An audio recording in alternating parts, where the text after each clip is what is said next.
देखिए बीजेपी के पास एक ऐसा मंत्र है, गंगा जल रखा हुआ है। बीजेपी के पास गंगा जल है, जो इनकी पार्टी में आता है उसके ऊपर फेंकते हैं, जो पवित्र हो जाता है। जब जम्मू कश्मीर में सरकार बनी थी, पीडीपी के साथ बीजेपी ने सरकार बनाई थी, तो महबूबा जी उसमें देशभक्त थी ना, तभी सरकार बनाई ना। अगर उस वक्त देशभक्त नहीं थी तो सरकार क्यों बनाई? और जब इनसे नाता टूट गया तो देशद्रोही हो गए। ज़रा ये सही बात है कि हमारी जो पार्टी है वो कश्मीर में ज़्यादा मजबूत थी, जम्मू में कम है, लेकिन जम्मू रीजन में हमारे 3 एमएलए बने और हमें तो नुकसान हुआ बीजेपी के साथ। जो हमने सरकार बनाई हमें नुकसान हुआ उसके, बीजेपी के साथ सरकार बनाने में। क्यों यही तो है, बीजेपी चाहती क्या है कि जम्मू कश्मीर में जो भी बोले अपोजिशन का उसको जेल में बंद करो, यहाँ प्रोटेस्ट गतिविधि होनी चाहिए। और उनका क्या मकसद है? अब क्या जो यहाँ जो 2 साल में 2 कानून चल रहे हैं, एक अपोजिशन के लिए है और एक बीजेपी के लिए है। बीजेपी के लिए फ्लेक्सिबल है और जो हम लोग उनके रिजिड है। पीडीपी का कहीं ना कहीं प्रभुत्व जो है वो कश्मीर की तरफ रहा है। जम्मू में बड़े कम स्पोक्स पर्सन, इवन कि मीडिया को भी यदि कोई बाइट लेना होता तो ऑफिशियल जम्मू में कहीं पे मिलता नहीं था। लास्ट प्रेस कॉन्फ्रेंस जब हुई थी, सुनिए जब लास्ट प्रेस कॉन्फ्रेंस हुई थी बाहर, उसके बाद पीडीपी का एक ऑफिशियल लेटर निकल गया था कि जम्मू से कोई भी स्पोक्स पर्सन कोई भी मीडिया को बाइट नहीं देगा। तो इस तरह से आपको लगता है कि इन चीज़ों का नुकसान पार्टी को कहीं ना कहीं हुआ, क्योंकि धारा 370 हटने के बाद पीडीपी बिल्कुल ही ब्लैकआउट हो गई। लीडर्स, कश्मीर के लीडर्स उन्हें जरूर हिरासत में, जम्मू में कोई लीडर हिरासत में नहीं था, लेकिन दिखाई कहीं नहीं कोई भी। रमन पल्ला कहाँ था? हर्षदेव सिंह कहाँ था? जो बोलने वाले थे, जो बोलता उसको जेल में बंद करते। खैर मैं तो ठीक नहीं था, मैं आउट ऑफ कंट्री था। किसान बिल को लेकर विपक्ष अपनी आपत्ति दर्ज करवा रहा है। इसमें पीडीपी भी अब सामने आई है। पीडीपी ने अपनी आपत्ति जो है वो साफ तौर से दर्ज करवाई है। हमारे साथ मौजूद हैं पूर्व राज्यसभा सांसद तरलोक सिंह बाजवा जी, इनसे जानेंगे आखिर क्या आपत्ति पीडीपी को है। सर आपका स्वागत है। किस तरह की आपत्ति पीडीपी को किसान बिल को लेकर है? देखिए करेगा जी, देखिए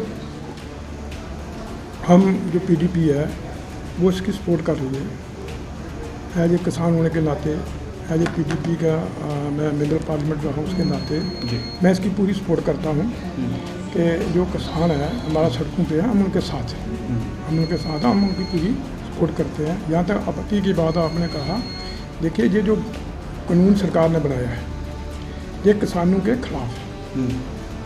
खिलाफ है। तो करोड़ों जो किसान आज सड़कों पे है पूरे हिंदुस्तान में, ये पंजाब हरियाणा नहीं, पंजाब हरियाणा में, यूपी में जो अडजानी स्टेट है जहाँ पर ये ज़्यादा धान की फसल और गन्ने की फसल ज़्यादा होती है, क्योंकि यही 2-3 स्टेटें हैं जहाँ से पूरे देश में जो अनाज हो प्रोक्योरमेंट किया जाता है और देश को जो पीडीएस सिस्टम में बांटा जाता है, यही वो 3-4 स्टेटें हैं। बाकी में किसी में 2% हो, किसी में 3%, 1% होता है।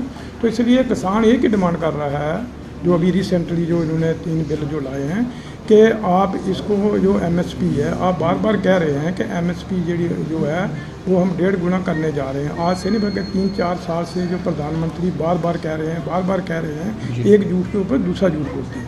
मैं ऐसा कहूँगा, लेकिन मैं ऐसा शब्द कहना नहीं चाहिए, क्योंकि बार बार वो कह रहे हैं हम 1.5 गुना करेंगे, 1.5 गुना करेंगे। लेकिन इस बार जो उन्होंने एमएसपी बढ़ाई है वो मात्र 2 पॉइंट कुछ समथिंग उन्होंने बढ़ाई ओनली, जबकि सबसे लोएस्ट एमएसपी इस बार बढ़ाई गई है। इतनी कम कभी 55 ईयर हो गए हैं जो एमएसपी स्टार्ट हुई है, कभी नहीं इतनी लो बढ़ाई जो इस बार बढ़ाई गई है। एक तो कहते हैं हम 1.5 गुना करेंगे और दूसरा सबसे लो जो है उन्होंने एमएसपी को बढ़ाया है एक बार। इसमें माननीय प्रधानमंत्री क्या कहेंगे, क्या नहीं, उनका कैसे कर रहे हैं। दूसरा ये कह रहे हैं कि हम किसानों की 2 गुनी आमदन करें, कैसे करेंगे? कोई माननीय प्रधानमंत्री के पास कोई ऐसी पॉलिसी बनाई उन्होंने? कोई ऐसा अल्लाह दिन का चिराग तो है नहीं जो रातों रात किसानों की इनकम डबल हो। उसके लिए पॉलिसी बनानी चाहिए, उसके लिए सब्सिडी देनी चाहिए किसानों के लिए, जैसे हमारे फार्मर में दी जाती है। हमारे तो मात्र के हम बहुत कम सब्सिडी देते हैं हमारे हिंदुस्तान में, और वो भी हमारे से वापस ली जा रही है जो सब्सिडी दे रही है। तो किसान एक ही डिमांड कर रहा है कि आप एक कानून लाइए, बिल लाइए पार्लियामेंट में और उसको एक लीगली कीजिए जो एमएसपी है, ताकि हमारा जो शक है, डाउट जो है वो ख़त्म हो जाए कि सरकार इसके लिए वचनबद्ध है। और सरकार चाहती है कि हम किसानों की इनकम डबल करना चाहते हैं और हम 1.5 गुना उनकी एमएसपी करना चाहते हैं। वो उसको कानूनी शक्ल देने के लिए राजी है। किसान तो यही डिमांड कर रहा है। अगर गवर्नमेंट कहती है, प्राइम मिनिस्टर साहब कहते हैं, सारे मंत्री कहते हैं कि हम 1.5 एमएसपी ख़त्म नहीं करेंगे, तो फिर उनको कानून लाने में कौन सी आपत्ति है? वो लाना चाहिए। और आज जो किसान सड़कों के ऊपर भूखा पैसा मर रहा है वो आंदोलन छोड़ देंगे। ये वो किसान जो है डिमांड कर रहा है। और उसके साथ जो हमने कहा कि जम्मू कश्मीर में इन्होंने एक जजिया टैक्स लगा दिया किसानों के ऊपर। जो भी ट्रैक्टर खरीदता है, वो ट्रैक्टर जो खरीदता है वो किसके लिए खरीदता है? वो दिल्ली जाकर ट्रांसपोर्टेशन तो नहीं करता, बाहर जा, वो तो अपने खेत में काम करता है, ज़मींदारी के लिए काम करता है, देश को अनाज पैदा करके देता है। जब हम कहते हैं हमारा देश कृषि प्रधान देश है, किसान जो है रीढ़ की हड्डी है, तो आज किसान जो है सड़कों में भूखा पैसा मर रहा है, तो वो कहाँ आज गए? उनकी रीढ़ की हड्डी कहाँ गए? हम कृषि प्रधान देश, उसकी सुनवाई करनी चाहिए ना। तो उन्होंने 9% उसके ऊपर उन्होंने टैक्स लगा दिया। अगर आप 8 लाख का ट्रैक्टर खरीदोगे उसके ऊपर 9% दोगे, 80-90 हज़ार रुपया एक किसान का सिर्फ नंबर लगाने के लिए लगेगा।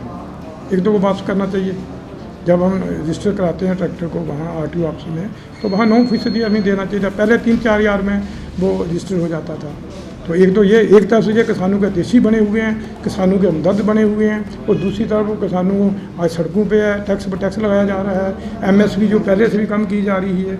आज हमारे जो MSP है अभी इस वक्त रिसेंटली जो हमारा चल रहा है, आपको मालूम है मक्की का क्या रेट है? 1850 रुपये रेट है मक्की का MSP। आज 1200 में किसान बेच रहा है। आज हमारे जम्मू में जो अभी हमारी धान की फसल, ये मोटा चावल जिसको बोलते हैं हम, उसका रेट 1800 कुछ रुपये है, अभी 1500 में बिक रहा है किसान। यहाँ हमारे जम्मू कश्मीर में प्रोक्योरमेंट सिस्टम ही नहीं, जहाँ भी प्रोक्योरमेंट सिस्टम होना चाहिए, करना चाहिए किसानों को। वैसे साहब, इस विषय को लेकर बाकी विपक्ष बड़ी पहले से सड़कों पर था, अपनी आपत्ति दर्ज करवा रहा था। लोगों में इंप्रेशन ये जा रहा था कि आप ही की PDP से जो लीडर्स निकलकर कुछ अलग पार्टियां बना चुके हैं, वो इस मामले में शांत हैं। इशारा अपनी पार्टी की तरफ है, और लोगों को इंप्रेशन था शायद यदि वो लीडर शांत है तो PDP भी शांत है। आखिर देरी क्यों हुई इस विषय को मतलब कि बाहर आने के लिए, अपने आपत्ति दर्ज करवाने? यहाँ तक देरी का सवाल नहीं। हम जो हमारे जो सोशल मीडिया दूसरा तीसरा उस पर तो हम लगे हुए हैं, पहले का काम कर रहे हैं। हम गाँव में लोगों को जागरूक कर रहे हैं। हमने शायद सोशल मीडिया पर आपने देखा होगा, 2-3 बार मैंने बोला भी है, पहले सोशल मीडिया पर भी बोला। PDP की शुरू से एक हमें आपत्ति रही है, यहाँ पर स्पोक्स पर्सन ही कोई नहीं होता जो कि मीडिया से बातचीत करे। अब 4 ऑफिशियल स्पोक्स पर्सन किए हैं। यही तो हमारे हिंदुस्तान का लोकतंत्र है, यही तो हमारे हिंदुस्तान की डेमोक्रेसी है। जो बोलता है उसको जेल में बंद करते हैं। ये आज कितने लोग जेल में बंद हैं? कौन सा लोकतंत्र है हमारे देश में? अगर आज लोकतंत्र था हमारे देश का, मैं कहता हूँ सबसे सुप्रीम लोकतंत्र था हमारे देश का, तभी मोदी देश के प्रधानमंत्री बने। जिस तरह से हमारे माननीय प्रधानमंत्री इस वक्त कर रहे हैं, अगर पहले कांग्रेस दूसरी बार करते तो शायद ये आज देश का प्रधानमंत्री नहीं होता। लोगों की शिकायत ज़रूर है कि PDP का कहीं ना कहीं प्रभुत्व जो है वो कश्मीर की तरफ रहा है। जम्मू में बड़े कम स्पोक्स पर्सन, इवन कि मीडिया को भी यदि कोई बाइट लेना होता तो ऑफिशियल जम्मू में कहीं पे मिलता नहीं था। लास्ट प्रेस कॉन्फ्रेंस जब हुई थी, सुनिए, जब लास्ट प्रेस कॉन्फ्रेंस हुई थी बाहर, उसके बाद PDP का एक ऑफिशियल लेटर निकल गया था कि जम्मू से कोई भी स्पोक्स पर्सन, कोई भी मीडिया को बाइट नहीं देगा। तो इस तरह से आपको लगता है कि इन चीज़ों का नुकसान पार्टी को कहीं ना कहीं हुआ, क्योंकि धारा 370 हटने के बाद PDP बिल्कुल ही ब्लैकआउट हो गई। लीडर्स, कश्मीर के लीडर्स उन्हें जरूर हिरासत में, जम्मू में कोई लीडर हिरासत में नहीं था, लेकिन दिखाई कहीं नहीं कोई भी जम्मू। रमन भल्ला कहाँ था? हर्षदेव सिंह कहाँ था? जो बोलने वाले थे, जो बोलता उसको जेल में बंद करते। खैर मैं तो ठीक नहीं था, मैं आउट ऑफ कंट्री था, मैं बाहर था, किसी अपने इलाज कराने के लिए गया था। और जब मैं आया मुझे 2-3 महीने का थोड़ा रेस्ट था कि आपको इन्फेक्शन हो जाएगी, इसलिए 3-4 महीने बाद नहीं निकलना। और उसके बाद अभी कोरोना फैल गया। जब ये आवाज़ हुआ 370, मैं उस वक्त श्रीलंका में था, मैं जम्मू में नहीं था। अगर मैं जम्मू में होता मैं बोलता, बेच मुझे रेस्ट करते। देखिए हम अगर जनता की आवाज़, जम्मू में लीडर्स को बूस्ट किया जाना चाहिए था पार्टी द्वारा। नहीं, बूस्ट कर रही है पार्टी। जब मैं कहता पूरे के पूरे लीडर जेल में बंद हैं तो क्या करेंगे? जम्मू में कौन से? जम्मू में देखो यही तो है। बीजेपी चाहती क्या है कि जम्मू कश्मीर में जो भी बोले अपोजिशन का उसको जेल में बंद करो, यहाँ प्रोटेस्ट गतिविधि होनी चाहिए। और उनका क्या मकसद है? वरना इन लीडरों को क्यों जेल में बंद किया? क्या कारण है जेल में बंद करने का?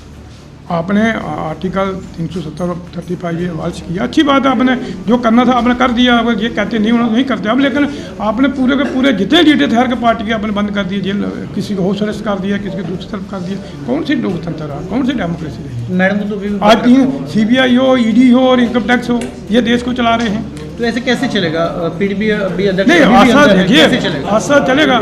PDP चल रही है, PDP चलेगी।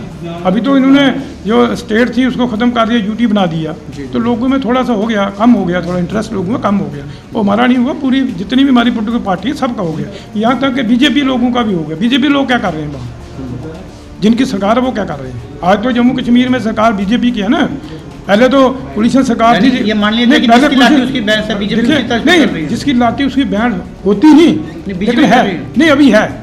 इससे पहले भी हमने गवर्नर रूल देखा, कभी ऐसा नहीं हुआ जो आज हो रहा है।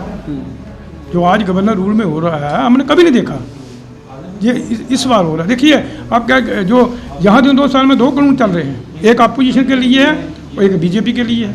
बीजेपी के लिए फ्लेक्सिबल है और जो हम लोग उनके रिजिड है। ये 2 कानून चल रहे हैं, तो आपने देख लिया पूरे हिंदुस्तान का माहौल। जम्मू में ये हाल है। देखिए इनका बड़ा प्रेसिडेंट है, उनकी सिक्योरिटी उन्होंने बढ़ा की, उनके पास 2-2, 3-3 सिक्योरिटी गाड़ी है।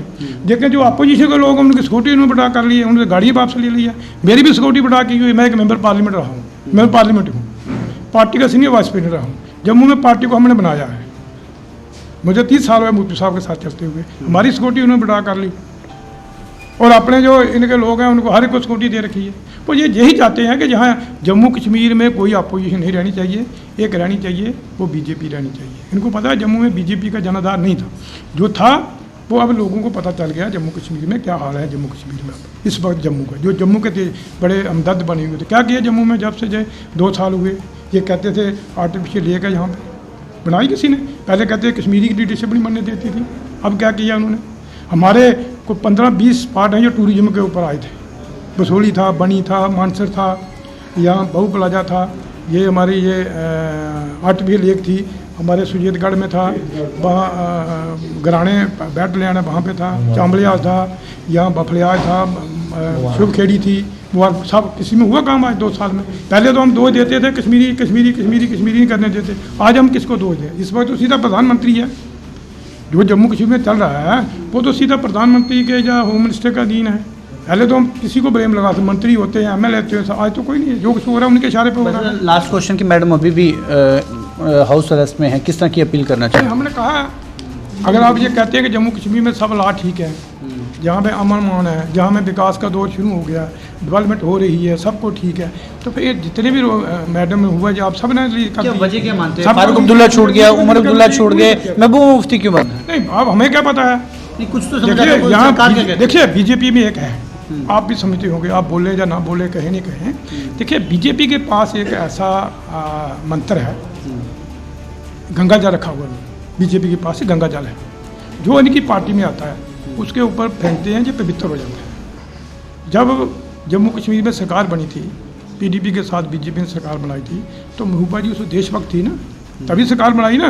अगर उस बार देशभक्त नहीं थी तो सरकार क्यों बनाई? और जब इनसे नाता टूट गया तो वो देशद्रोही हो गए। मुकुल राय है वेस्ट बंगाल का, जो चिट फंड में मालूम था, करोड़ों रुपये का उसने, हज़ारों करोड़ों का स्कैंडल किया था।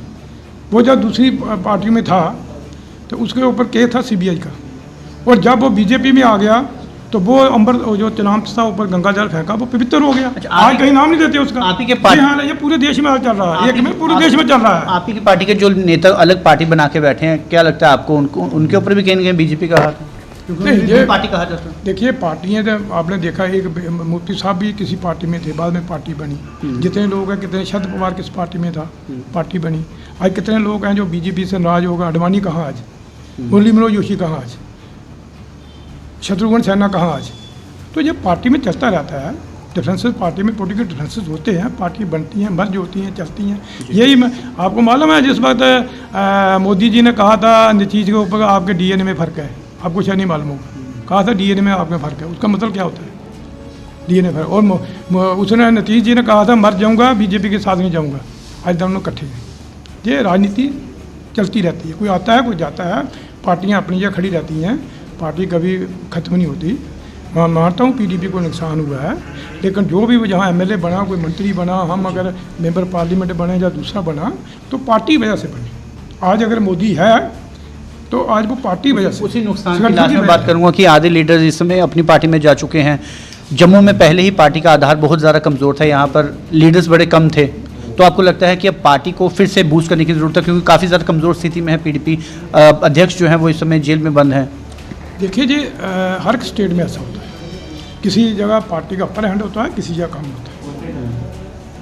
अब हिंदुस्तान में बीजेपी की सरकार है, तो तमिलनाडु में कितने उसके हैं, केरला में कितने MP हैं उसके, आंध्र में कितने हैं, तेलंगाना में कितने मेंबर पार्लियामेंट हैं उसके, है उनका सेंटर में है ना। तो ये होता है, किसी जगह पार्टी ज़्यादा होती है, ज़्यादा होता है, किसी जगह कम होता है। इसी तरह ये सही बात है कि हमारी जो पार्टी है वो कश्मीर में ज़्यादा मजबूत थी, जम्मू में कम है। लेकिन जम्मू रीजन में हमारे 3 MLA बने और हमें तो नुकसान हुआ बीजेपी के साथ, जो हमने सरकार बनाई हमें नुकसान हुआ उसके, बीजेपी के साथ सरकार बनाने में उस वजह से बनाई। लेकिन मुफ्ती साहब की सोच थी कि हम जो जम्मू कश्मीर में जनादेश दिया है, इतना बड़ा जनादेश लोगों का मिला है, जो बीजेपी को मिला है, हम उस जनादेश को ग्रो नहीं कर सकते, उस जनादेश को हम ग्रो नहीं कर सकते, इसलिए बीजेपी के साथ। और दूसरी थी कि जिस तरह से अटल बिहारी वाजपेयी को आज पूरा हिंदुस्तान और पूरे लोग याद करते हैं, वो चाहते थे कश्मीर का मसला हल करना हो सकता है, ये भी करें, लेकिन ऐसा नहीं हुआ। बहुत बहुत शुक्रिया।